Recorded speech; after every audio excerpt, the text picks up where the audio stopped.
Hello. Well, my new book, 12 Rules for Leaders, The Foundation for Intentional Leadership, with contributions from Bradley Madigan, is out now on Amazon, Barnes & Noble, and everywhere else you buy books. In this book, I address the 12 leadership areas that I have found leaders need to be the most intentional in to be the type of leader followers actually want to follow.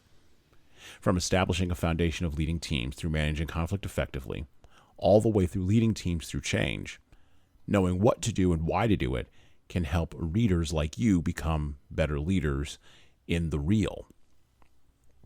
12 Rules for Leaders is a written continuation of the work I've been practically doing, leveraging the leadership training and development products and services of Leadership Toolbox all the way to leading keys.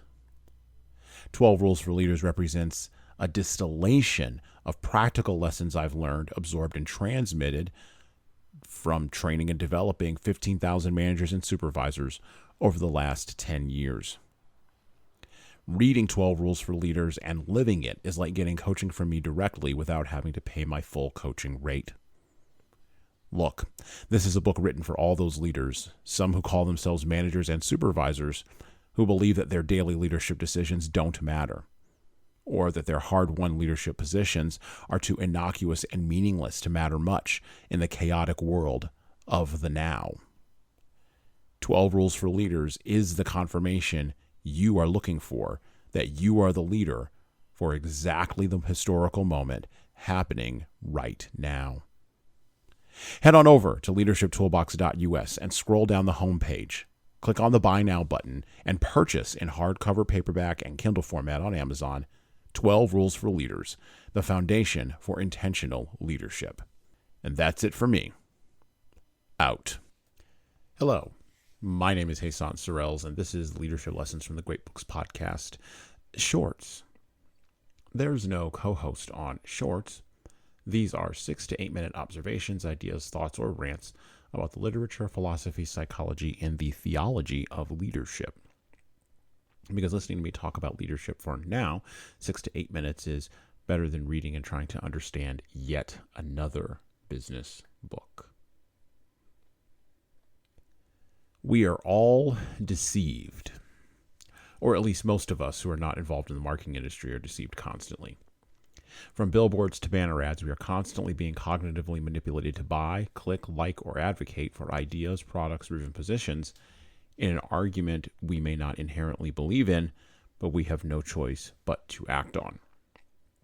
The writer and researcher Robert Cialdini writes about it this way in his great book, Influence, The Psychology of Persuasion.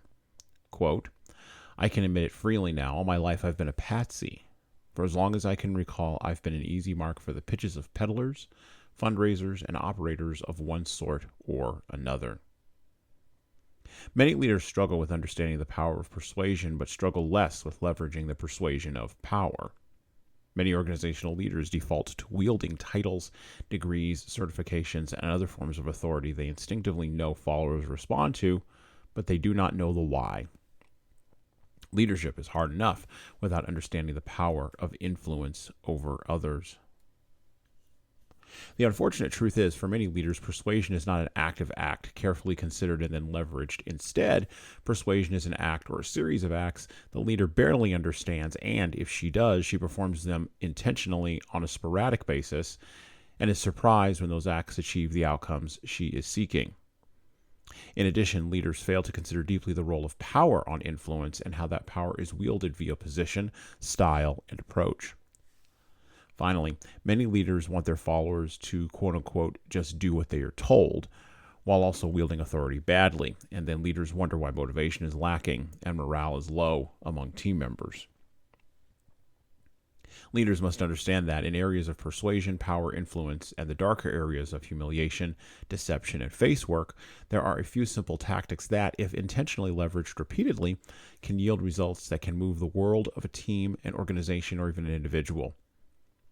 Influence, persuasion, and power all come together when leaders seek to engage people with whom they do not have direct authority over. Leaders in organizations that favor speed and competency do not always like to hear the following, but it is the truth. Acts of collaboration, power with, allow more work tasks to be accomplished over a longer period of time than acts of coercion, power over. And the reality is that it has always been easier to lead people with no authority through leveraging rewards and persuasion together. It all starts, however, with understanding the roles of sales and marketing. Everyone who believes they are logical and reasonable should study the field of sales and marketing closely. Leaders who come from those fields or who have closely studied and applied the psychological lessons from marketing and sales tend to do better as leaders than those individual leaders who stalwartly state that those fields are all quote-unquote manipulation or quote-unquote deceitful. For those individuals who come from the field of sales and marketing and are seeking to become leaders, there is an important caveat to this thought, and it is this. Marketing is about changing minds, changing postures, changing attitudes, and changing lives.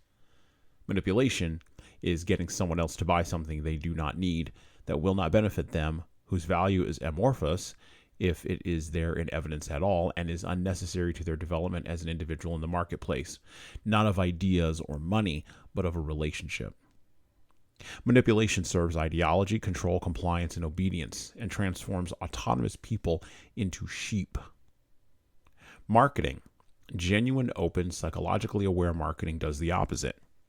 It opens doors, creates a compelling vision of the future, tells a story without covering up the hard and ugly parts, and unites people and groups rather than seeking to divide them.